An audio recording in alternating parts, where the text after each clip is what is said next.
ahora al maestro Ricardo Sevilla, como todos los días, coordinador de opinión y de investigaciones especiales en Regeneración MX, porque hay que hablar sobre esos medios de comunicación que no son PopLab, que no son sin censura, pero que siguen recibiendo, si no miles de millones, cientos de millones de pesos. Hay que señalar que en la tabla de los medios que siguen recibiendo mucho dinero de publicidad oficial están Televisa y TV Azteca, La Jornada. Voy a excluir a La Jornada para referirme sobre todo a Televisa y a TV Azteca, porque también hay una problemática. Los de abajo no necesariamente son a los que les chorrea ese dineral que han recibido, sobre todo en tiempos de Peña Nieto. Maestro Ricardo Sevilla, ¿cómo te va? Muy buenos días. Buenos días, querido Vicente, público. Me va muy bien, muchas gracias. Pero fíjate que el gremio sigue padeciendo, el gremio periodístico, y es que hay más de 22,000 periodistas sin seguridad social. Es una cifra que estaba rozándolos el año pasado, de acuerdo con información del Instituto Mexicano del Seguro Social. Lo dijo en su momento el director general del IMSS, Zoé Robledo, en una conferencia mañanera, y hoy, hacia el final de la conferencia, precisamente ahí en Palacio Nacional, un periodista de radio,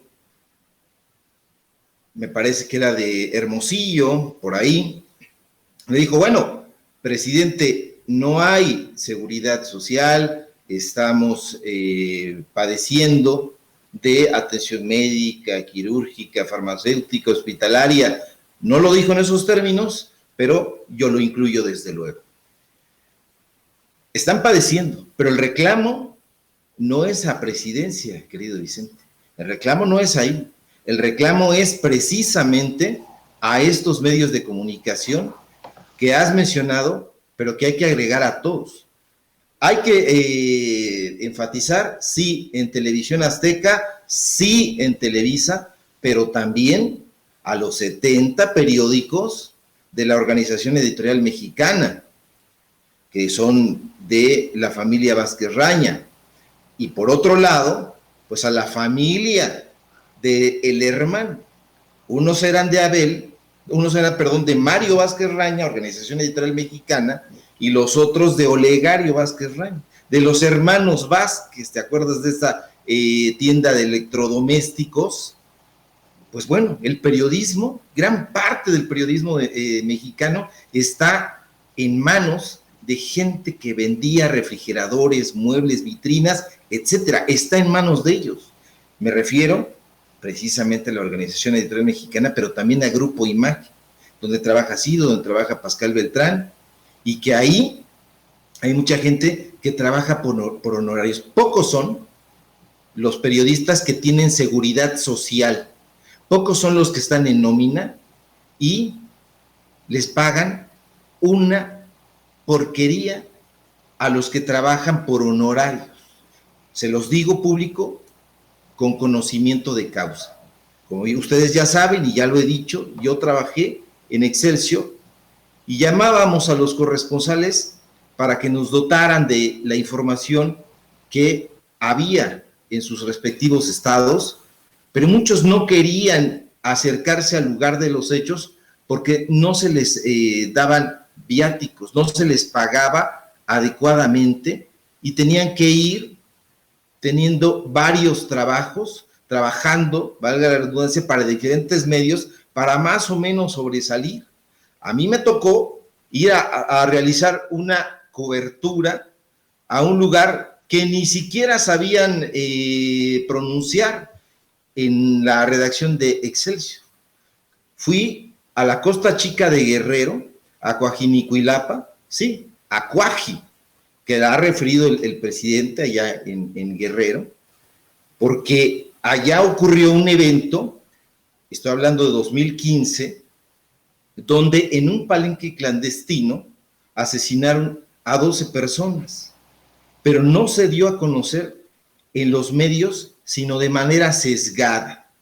Había medios que decían que había 5 muertos, había medios que omitían la noticia de manera ominosa, no se habló del comando armado que llegó y asesinó a 12 personas. Yo fui ahí y ni siquiera con presupuesto de Excelsior, porque en mis vacaciones, con mi propio presupuesto, fui y cubrí la noticia, y ahí me dijeron, y yo sí cito a mis fuentes, ahí fui directamente al municipio, entrevisté al presidente municipal de aquel entonces, al jefe de la policía, y me dijeron que ningún medio de comunicación había ido, pero no solamente a cubrir esa noticia, no había ido nunca.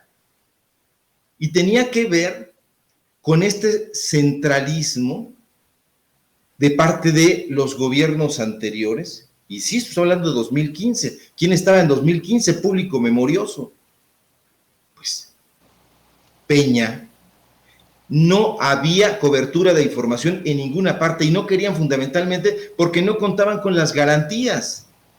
No contaban con las garantías, y hoy el reclamo, bien hecho, en la mañanera, ahí en Palacio Nacional, pero no es precisamente al presidente a quien se deben dirigir estas quejas, porque él ya respondió, no hoy, respondió hace un año, precisamente con ese esquema para dar seguridad social en ese entonces eran 22,000, ahora ya lo superan, 22,000 trabajadores de la comunicación, periodistas que no cuentan con seguridad social, atención médica, quirúrgica, farmacéutica, hospitalaria, nada. No tienen derecho a Infonavit, no tienen nada, y ni siquiera les dan pues una información adecuada. Porque ahí en Excelsior yo publiqué precisamente un reportaje especial sobre algo que se llama modalidad 40 del IMSS, porque no sabían ahí. Asesoré en su momento incluso al propio director del periódico, que en ese entonces era el director editorial, Gerardo Galarza, pero no saben nada y se dejan explotar. Entonces, por eso ayer hice este llamado al gremio a que no se deje ya someter, sobajar, que no trabajen ya para estos grandes corporativos que pasan por encima de sus derechos elementales y que no les brindan la seguridad necesaria y que corren riesgos. El periodismo en todo el mundo, no solo en México, es pues sumamente peligroso. El presidente lo dijo ya en la última pregunta que respondió hoy, felicitó. ¿Qué presidente felicita? No felicitaban, ni los presidentes ni los gobernadores cínicos. Les decían, palabras de Duarte, pórtense bien, pórtense bien. El presidente los felicita a los periodistas independientes. ¿Por qué? Porque es una profesión riesgosa. ¿Cuándo es independiente en realidad? Y esto me lleva, si me permites, querido Vicente, algo que me llamó la atención poquito antes en la mañanera sobre, pues, la queja, la demanda